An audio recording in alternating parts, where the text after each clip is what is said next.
Mr. Dr. Pepper says, since the game is online only, what happens if the servers go down? Well, they won't.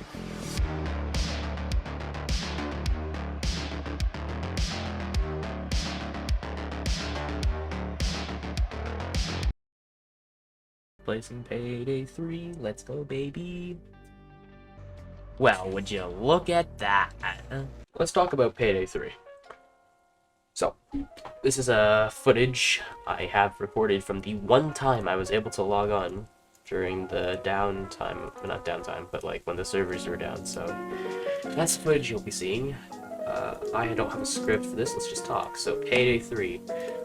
Here's my critique and semi-review, because I don't think it is I can give a proper review until the game is in a better state.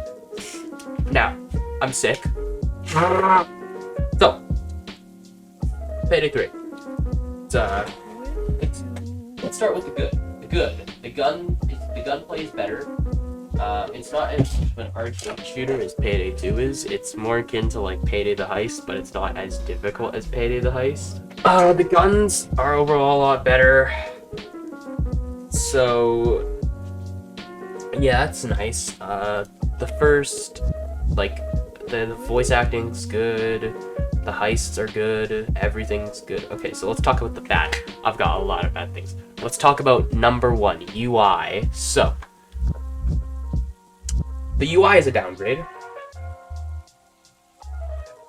The assault banner is gone. Not a big fan of that. Okay, so in 2023, we have a game without voice chat. Now, I don't use voice chat in Payday 2 because you have the text in pre-lobby, in-game. The problem is that chat is broken on Payday 3, so yeah. Also, chat in Payday 3 is just inferior to Payday 2. You also cannot add people in-game and after matchmaking. Lobbies, you can't host anymore. Online only, that's a big thing, which I will talk about later. But CrimeNet is completely gone, which sucks ass, because CrimeNet is actually a good thing. My biggest gripe with the game at the moment is okay, so Payday 2 is a very simple game. You play a map, you play a heist, if you secure all loot, you get XP for it. You know, you get a lot more XP for doing a lot more things. You get XP for doing pretty much anything. Payday 3 is different. You don't get XP for playing a heist. You only get cash. You don't get XP. XP is earned from challenges, so it discourages playing the same heist again, which is okay, but like, if they wanted to do the challenge leveling system, why didn't they just copy what Payday the Heist did?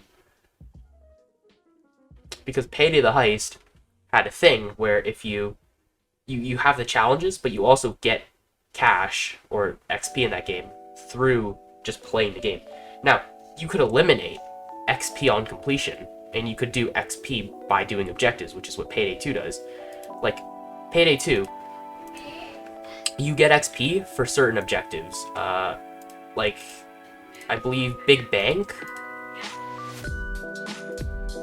You get 1,000 per secured bag, 10,000 for initiating a stealth escape, and an extra 10,000 for initiating a stealth and loud escape. So basically, for certain, it's, you know, not supposed to be abused like this, but it's different.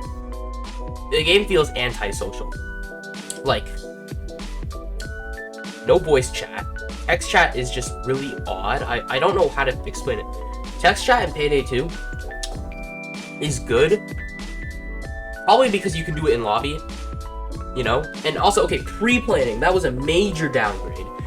There's like not even a ready, like, but when you play Payday 2, you have the lobby, and then you have the pre-game lobby. Like, you get in, Bane briefs you, you can fuck with your loadout, and you can do pre-planning, choose your soundtrack. All of that is gone.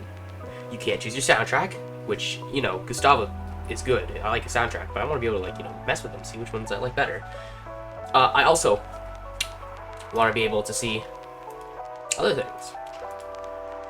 Like, I want to be able to, you know, do pre-planning. I feel like pre-planning is also really shitty because the pre-planning in Payday 3, you just place an asset, that's it. It feels like a major regression.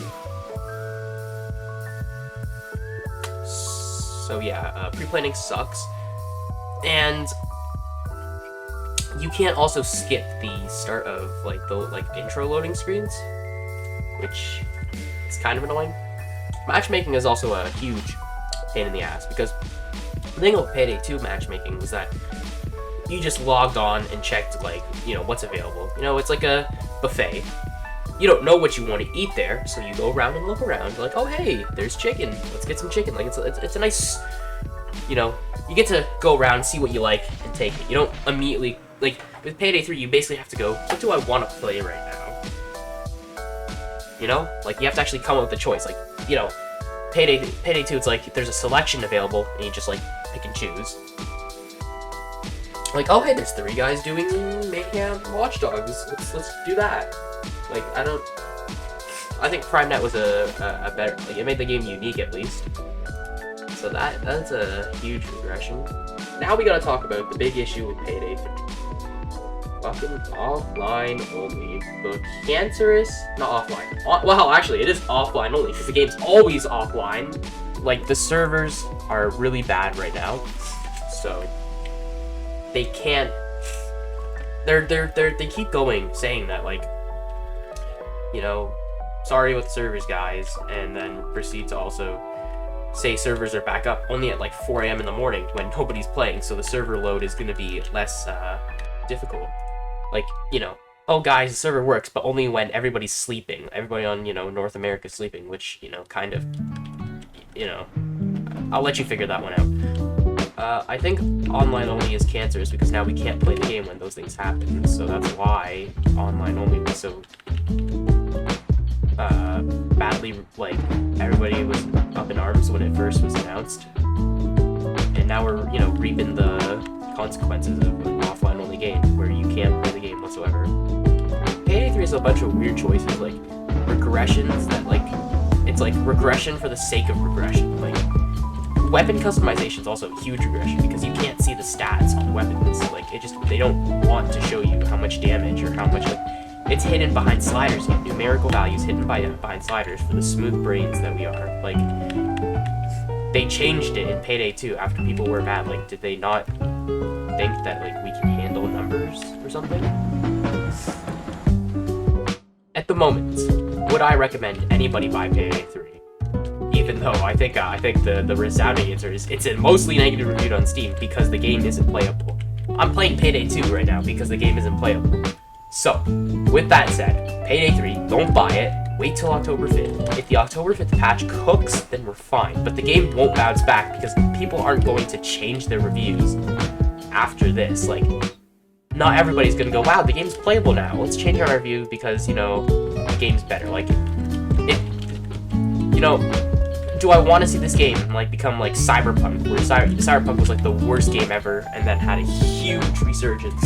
And even literally now, the next 3 days, Phantom Liberty's coming out, and the game's in a better spot than ever, and it's people actually like the game, but it was still tainted by its history of its launch. It will forever be known as, hey, remember Cyberpunk, the game that was really bad on launch? First impressions last a lifetime, so I don't think Payday 3 is going to survive it. We just gotta hope that the developers, or not even the developers, because I think it's Starbreeze and Fly on the Deep Silver, they need to get their heads out of their asses and maybe think about buying more server space and also adding offline only, just little things that made Payday better. So yeah, sorry, I have my second Payday video recorded. I've beaten the entire game already pretty much, so yeah, but I'm not gonna upload it yet because A, I don't want to, and B, this video is probably more important. Don't want to be so negative, but at this point I think we gotta be, because the game needs to, we need the I don't know how to explain it. Anyways, I'm sick. Goodbye. See you in the next one. Roll intro. Outro.